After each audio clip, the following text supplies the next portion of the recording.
हमेशा ही थे।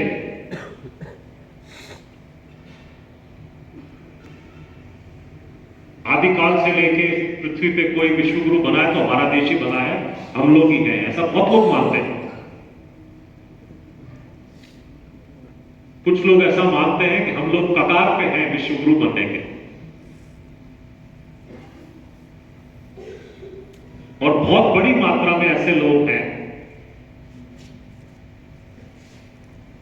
जो ये मानते हैं कि हम दुनिया के श्रेष्ठतम देश हैं। और जब ये मानते हैं तो हम हर चीज विदेशों से क्यों लाते हैं? नियम कानून हमारे अपने नहीं है, ये बात सही है, अधिकांश कॉपी पेस्ट किए गए। डिफेंस के सिस्टम्स, समाज के नियम कानून व्यवस्था, ये सारे के सारे जो किए गए हैं, हमारी शिक्षा की भी जो विषय वस्तु है 100% बाहर से इंपोर्टेड।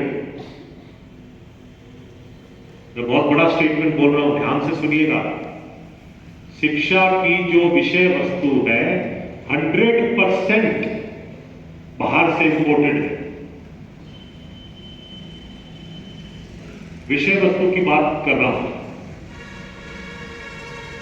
कंटेंट जो है शिक्षा का,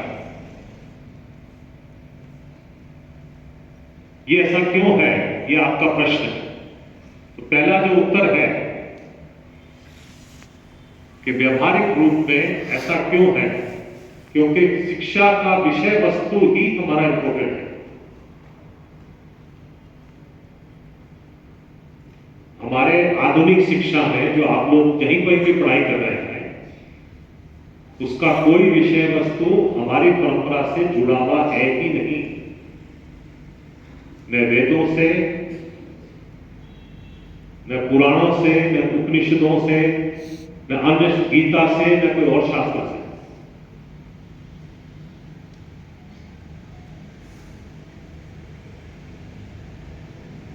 इसको अच्छी तरह समझने की आवश्यकता है।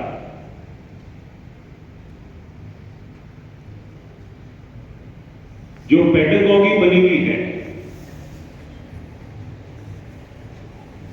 वो पेडागॉजी का क्या होता है? सीखने का पद्धति, कैसे सीखेगा बच्चा। शिक्षा की विषय वस्तु, उसकी जो फिलॉसफी बनती है एजुकेशन की, उसके आधार पे पेडागॉजी को हिंदी में क्या बोलते हैं आप लोग?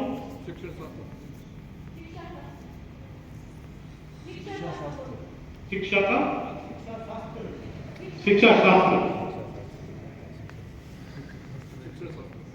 शिक्षा शास्त्र भी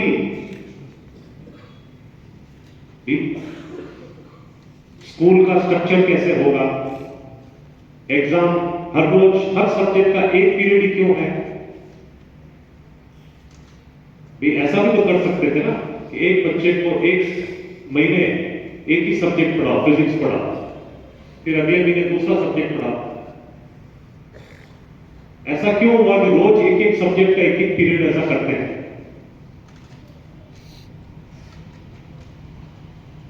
इन सब के पीछे जो फिलॉसफीज बनी हुई है, जो काम हुआ हुआ है, वो सारा हमने इंपोर्ट किया है पश्चिम के लोगों से। ये एग्जाम का सिस्टम बना, ये हमारे परंपरा का नहीं है, ये बाहर से लाए हैं।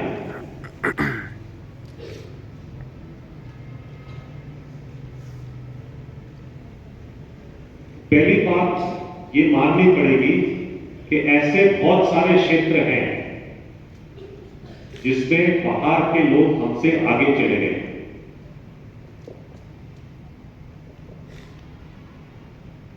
ये सुनने में बहुत बुरा लगता है,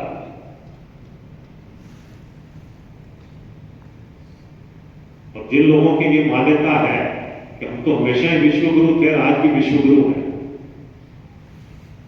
उनको तो लगता है कि जैसे जैसे मैंने कोई देशद्रोह कर दिया, मैं जब ऐसी बात करता हूं, देखिए हम इंटरनल बात कर रहे हैं, यहां हम लल्लू पंजू बात नहीं करें। ये सारा कुछ आज थोड़ा सा समय ज्यादा लगेगा, रामलाल जी ने प्रश्न बहुत गहरा कर दिया है, ये सब इंपॉर्टेंट है। हमारा परंपरा की हमारी जो पद्धति हमारे यहां बनी थी, उसमें 3 आधार थे: भय, प्रलोभन और आस्था।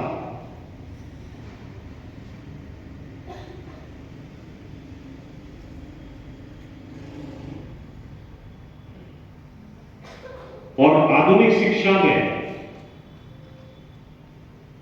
इन्होंने इसको बदल दिया। इन्होंने भय प्रलोभन को रखा है और आस्था को खत्म कर दिया।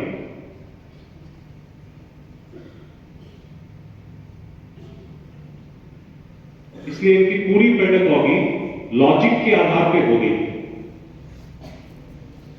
आस्था की जगह इन्होंने किसको डाल दिया? लॉजिक को, तर्क को।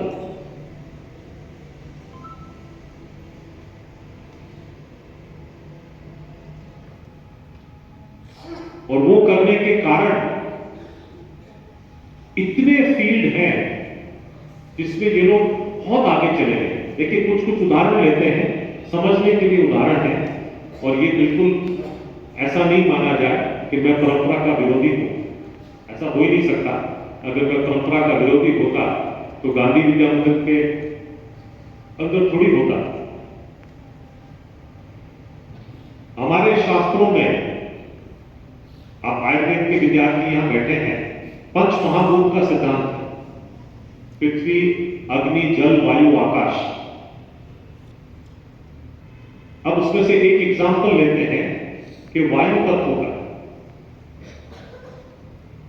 और इन 5 तत्वों को यह कहा कि प्रकृति के मौलिक तत्व इनसे बनी, प्रकृति इनसे बनी थी, और उसी के आधार पर सारा विज्ञान बनाया गया। उस वक्त का ये बहुत श्रेष्ठतम चीज था। जो प्रकृति थी उसको 5 मौलिक तत्वों में इन्होंने बांट दिया, उनको आइडेंटिफाई कर लिया और उनके अंतर संबंध को बता दिया।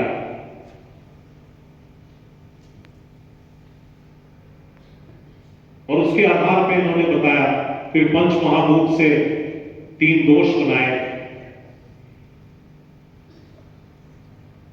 3 दोष का नाम आपको पता ही होगा, ऐसे दोनों को: वात, पित्त, कफ।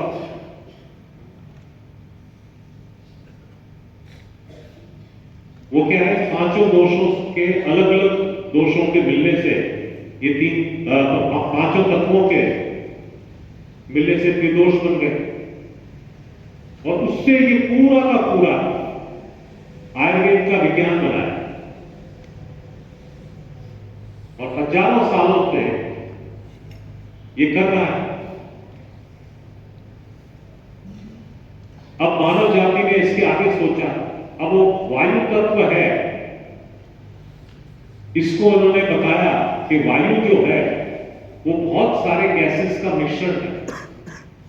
इसमें हाइड्रोजन है, ऑक्सीजन है, नाइट्रोजन है, कार्बन डाइऑक्साइड है, कार्बन मोनोऑक्साइड है, और ऐसे बहुत सारे गैसेस हैं। इन सारे गैसेस को इन्होंने आइडेंटिफाई कर दिया, सेग्रीगेट कर दिया, उनको क्लासिफाई कर दिया, उनको हर एक के गुण धर्म को इन्होंने समझ लिया।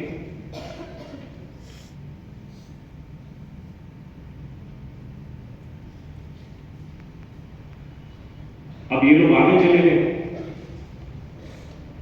आगे चले गए तो हमसे आगे होंगे। अब जो आगे होगा, पीछे वाले को उसको अनुकरण करना ही पड़ेगा। इसके लिए जो आप कह रहे हो कि बाहर से क्यों लाते हैं, क्योंकि हमसे वो आगे है। अब हमसे आगे है तो हम क्या करें? और दूसरा प्रश्न बनता है और इन दोनों प्रश्नों का उत्तर दिए बिना मैं ये खत्म नहीं करना चाह रहा हूं, इसलिए थोड़ा समय और ले रहा हूं। तो क्या ऐसा हम हमेशा ही पीछे रहेंगे, या ऐसा कोई क्षेत्र है जिसमें आज भी हम लोग आगे हैं? ये प्रश्न बनता भी है। और हमको क्या करना चाहिए?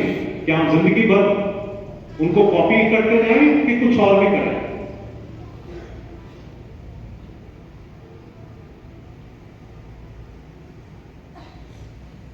तो देखिए, पहली बात तो यह है कि जो पीछे है वो हमेशा आगे जा ही सकता है।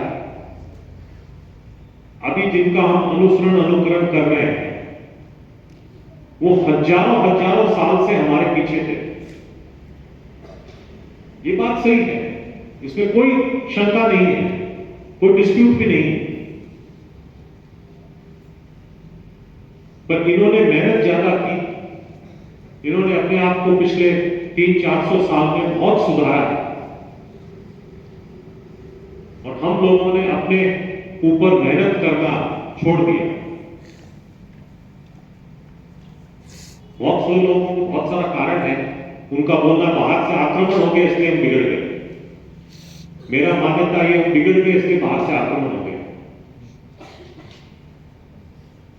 मैं ज्यादा डिटेल में नहीं जाऊंगा अभी, इसको समय कम है, पर मेरी मान्यता यही है और मेरी समझ यही है, हम बिगड़े इसलिए आक्रमण हुआ, आक्रमण हुआ इसलिए हम नहीं बिगड़े।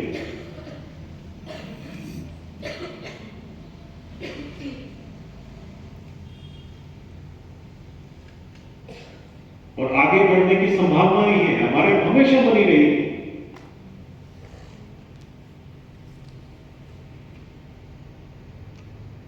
दूसरी बात ये भी है, अब ये हमारा तुम्हारा जो है ना, ये खत्म हो गया।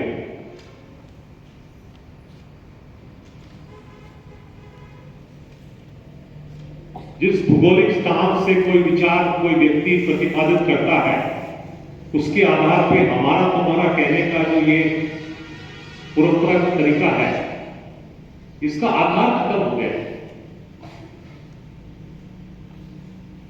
क्योंकि एक पासपोर्ट के अंदर एक नया रंग चढ़ जाता है, तो आप कहां से हो वो बदल जाता है।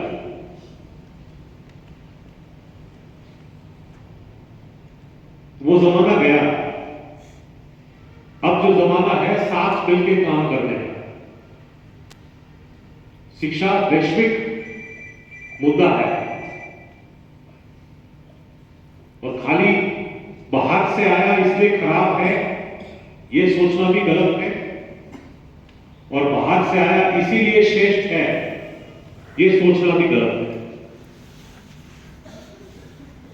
कोई वस्तु का सही और गलत का निर्णय, जैसे पहले प्रश्न में बात हुआ कि दुनिया उसको स्वीकार करती है या अस्वीकार करती है, इसके आधार पे नहीं हो सकता।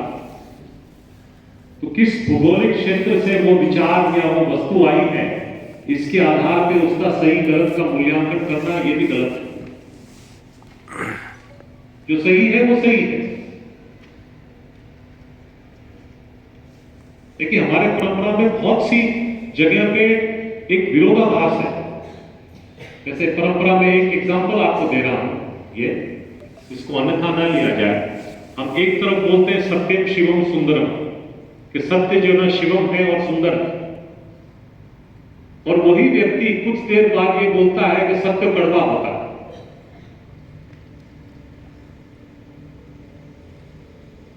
देखिए, सत्य को सुंदरम बोलते हैं, शिवम बोलते हैं, और मतलब वही व्यक्ति 10 मिनट के बाद उसी वक्त में बोल देता है कि सत्य कड़वा होता है। अरे यार, जो शिवम है, सुंदर है, वो कड़वा कैसे होगा? सत्य तो सत्य है।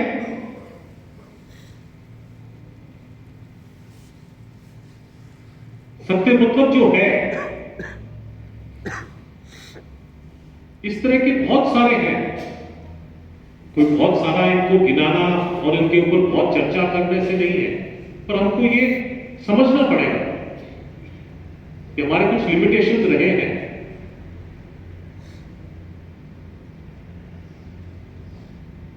अब दूसरा भाग जो इसका है कि हमको क्या करना चाहिए आगे बढ़ने के लिए।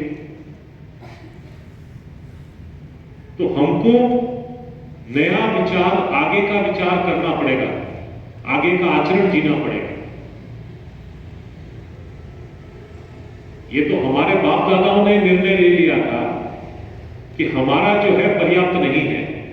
अगर हमारा पर्याप्त मानते तो आप और मैं दोनों गुरुकुल में पढ़ते हैं। कोई न मेरी पीढ़ी गुरुकुल में पढ़ी और मेरे से पहले वाली पीढ़ी भी गुरुकुल में नहीं पढ़ी, सब स्कूल कॉलेज में पढ़े।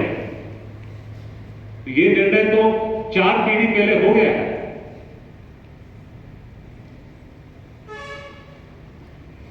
अब वापस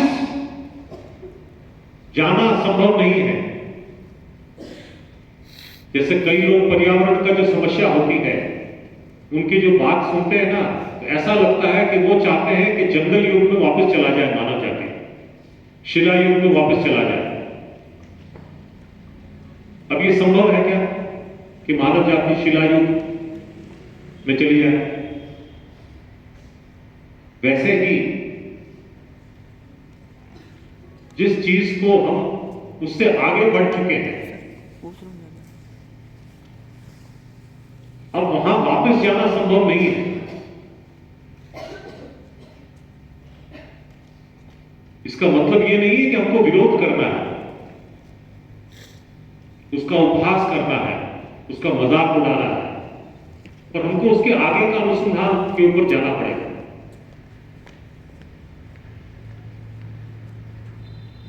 जो आधुनिक शिक्षा के जो कमियां हैं, शाश्वत मूल्यों का उसमें कोई जिक्र नहीं है। और प्रलोभन जो है, ये मानव को स्वीकार नहीं होता। जब भय स्वीकार होता है ना, प्रलोभन स्वीकार होता है। हर मानव चाहता है कि भय और प्रलोभन से मुक्त होकर मैं जीऊं। उसका तरीका क्या है?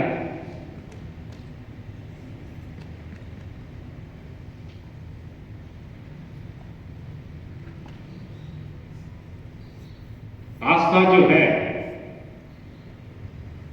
आस्था चलती नहीं है कि हर एक आदमी की आस्था अलग अलग है। आस्था को तो ये आधुनिक शिक्षा नहीं, जो ना तर्क जब से आया है तब से आस्था तो खत्म हो गई है एक तरीके से देखें तो।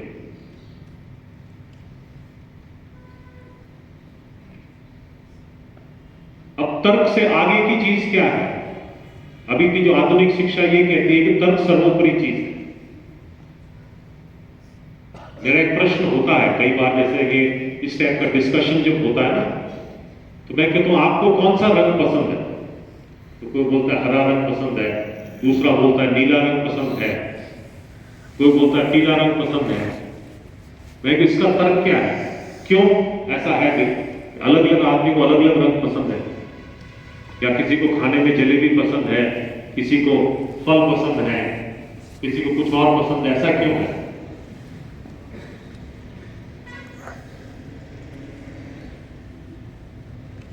तो सार के रूप में यह है कि इसका कोई तर्क बनता नहीं है।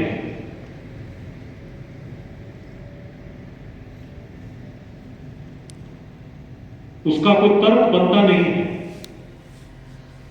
या दूसरी बातों में कहें कि ऐसी बहुत सी चीजें हैं मानव की जो अति सूक्ष्म और अत्यंत महत्वपूर्ण है, जो तर्क से परे है।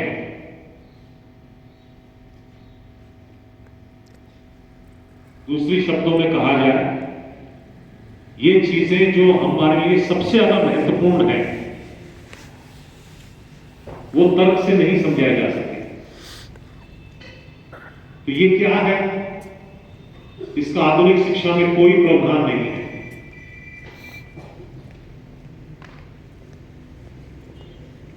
इसका कोई आधार भी नहीं है इनको समझने का।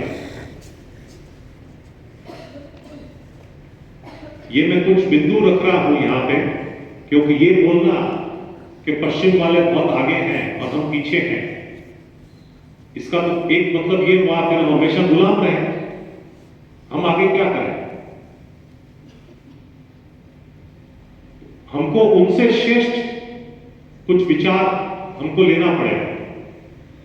वो परंपरा का नहीं है विचार हमारा, उससे आगे का विचार हमको लेना पड़ेगा। और आधुनिक विचार के अंदर अभी का जो विचार प्रचलित चल रहा है, उसमें कमियां कहां हैं, मैं एक सांकेतिक रूप में आपके सामने रख रहा हूं।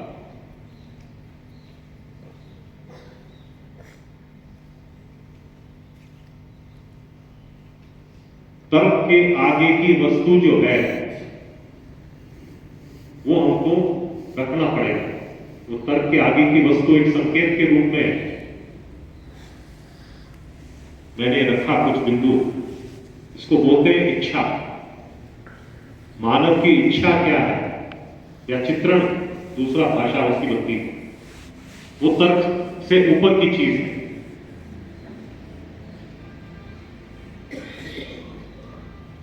और वो चित्त की क्रियाएं हैं।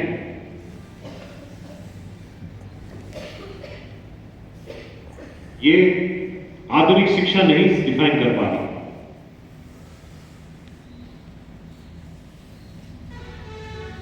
ये सब चीजों पे हमको काम करना पड़ेगा।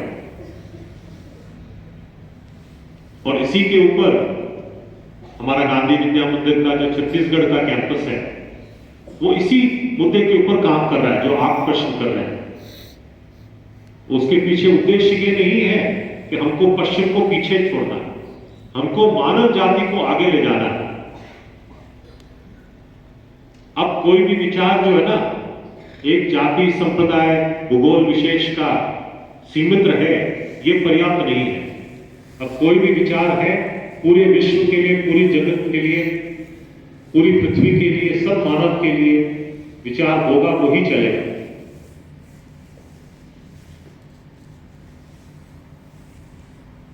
तो वैसा विचार हमको अपनाना पड़ेगा, हमको काम करना पड़ेगा, और शिक्षा के संस्थाओं को काम करना पड़ेगा।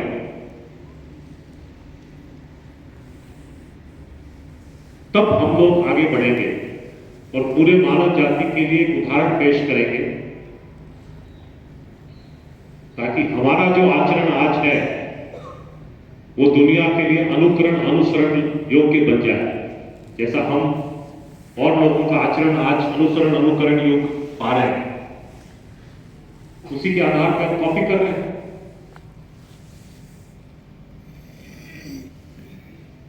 वो हम करेंगे तो हम लोग आगे बढ़ जाएंगे। आज मैंने 20-25 मिनट एक्स्ट्रा ले लिया।